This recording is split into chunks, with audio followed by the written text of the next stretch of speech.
वर्ग 10 के विज्ञान विषय की कक्षा में आपका स्वागत है। पाठ 13 विद्युत का चुंबकीय प्रभाव के अंतर्गत भाग 2 में हम देखेंगे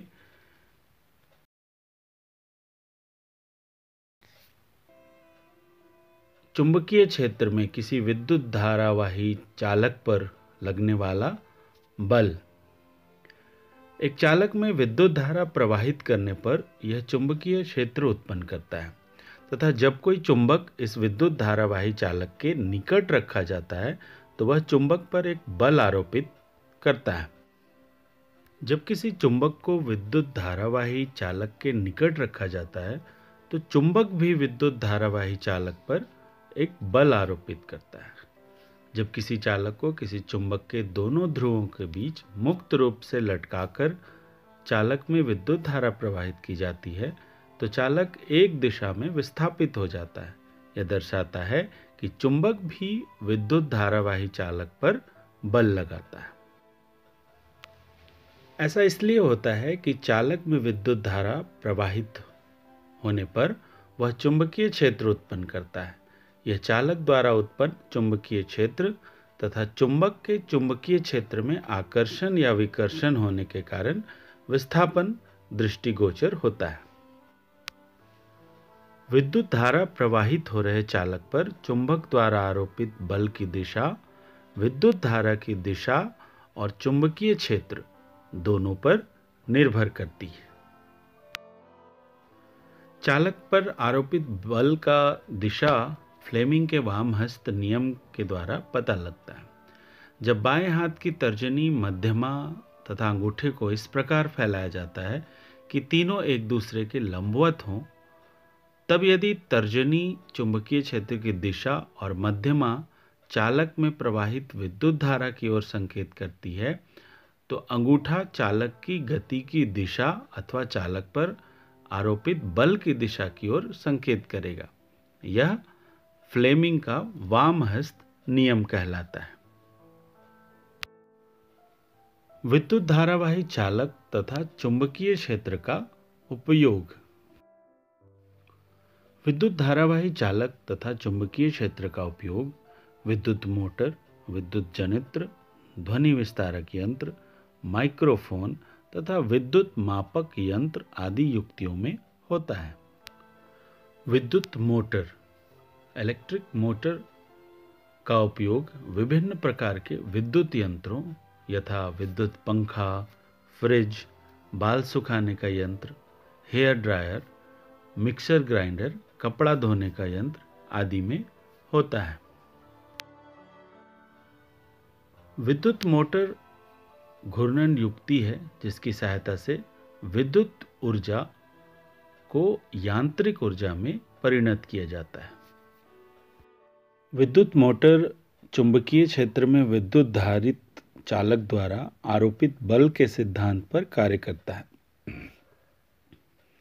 जब किसी आयताकार कुंडली को चुंबकीय क्षेत्र में रखा जाता है तथा चालक में विद्युत धारा प्रवाहित की जाती है तो चालक में विद्युत धारा प्रवाहित होने के कारण उत्पन्न चुंबकीय क्षेत्र पर दूसरे चुंबक के चुंबकीय क्षेत्र के कारण एक बल आरोपित होता है जो विद्युत धारावाही कुंडली को एक घूर्णन गति प्रदान करता है।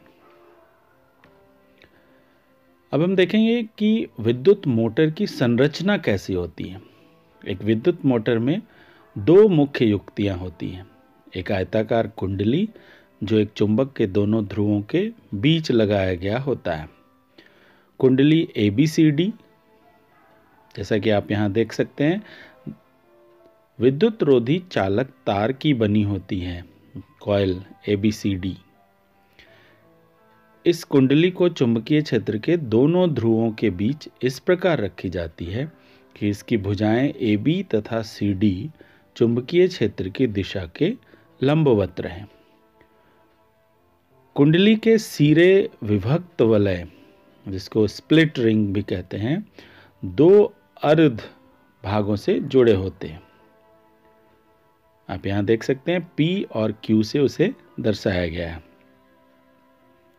स्प्लिट रिंग के अर्ध भागों की भीतरी सतह विद्युत रोधी होती है तथा धुरी से जुड़ी होती है। P तथा Q जो कि विभक्त वलय स्प्लिट रिंग के दो भाग हैं, क्रमशः दो चालक ब्रुशों X तथा Y से स्पर्श करते हैं।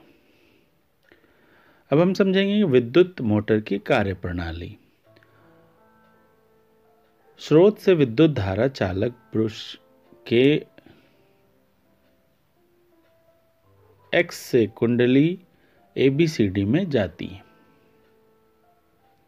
तथा ब्रुश के बिंदु Y से होते हुए परिपथ पूरा करती है।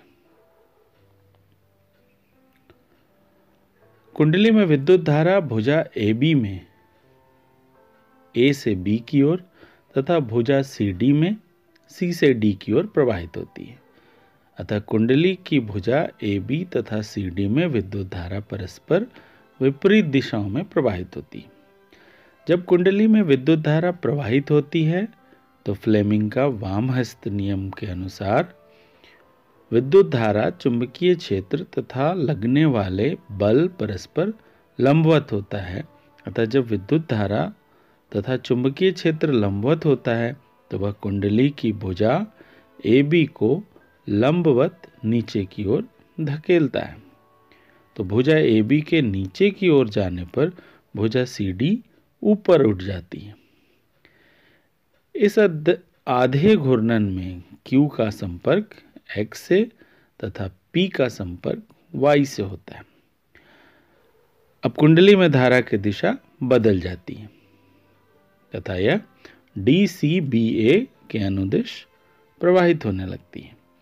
इससे भुजा CD नीचे की ओर जाती है तथा भुजा AB ऊपर की ओर जाती है। यह क्रम परस्पर चलते रहता है जिससे कुंडली लगातार वामावर्त दिशा में घूमने लगती है। परिपथ में विद्युत धारा को उपक्रमित करने के लिए लगाई गई युक्ति विभक्त वलय स्प्लिट रिंग को दिक् परिवर्तक कहते हैं। यह दिक् परिवर्तक कुंडली के घूमने की दिशा को एक ही ओर बनाए रखता है। जो व्यावसायिक मोटर होते हैं जो थोड़े भारी कामों में इस्तेमाल होते हैं उसमें स्थायी चुंबक के स्थान पर विद्युत चुंबक का प्रयोग होता है।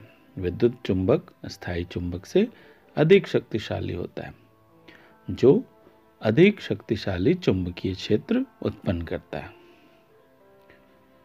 और व्यावसायिक मोटर में विद्युत चुंबक पर लपेटे गए विद्युत धारावाही फेरों की संख्या भी अधिक होती है। तो विद्युत धारावाही फेरों की संख्या अधिक होती है मतलब वो शक्तिशाली विद्युत चुंबकीय क्षेत्र उत्पन्न करता है। और व्यावसायिक मोटर में कुंडली को नर्म लौह क्रोड पर लपेटा जाता है और नर्म लौह क्रोड तथा उस पर लगे कुंडली को सम्मिलित रूप से आर्मेचर कहते हैं। इस प्रकार हमने देखा कि कैसे किसी चुंबकीय क्षेत्र में रखे धारावाही चालक पर बल आरोपित होता है और उस बल का प्रयोग हम लोग विद्युत मोटर में करते हैं। तो आज के लिए इतना ही। अगली कक्षा में फिर आगे की बात करेंगे। धन्यवाद।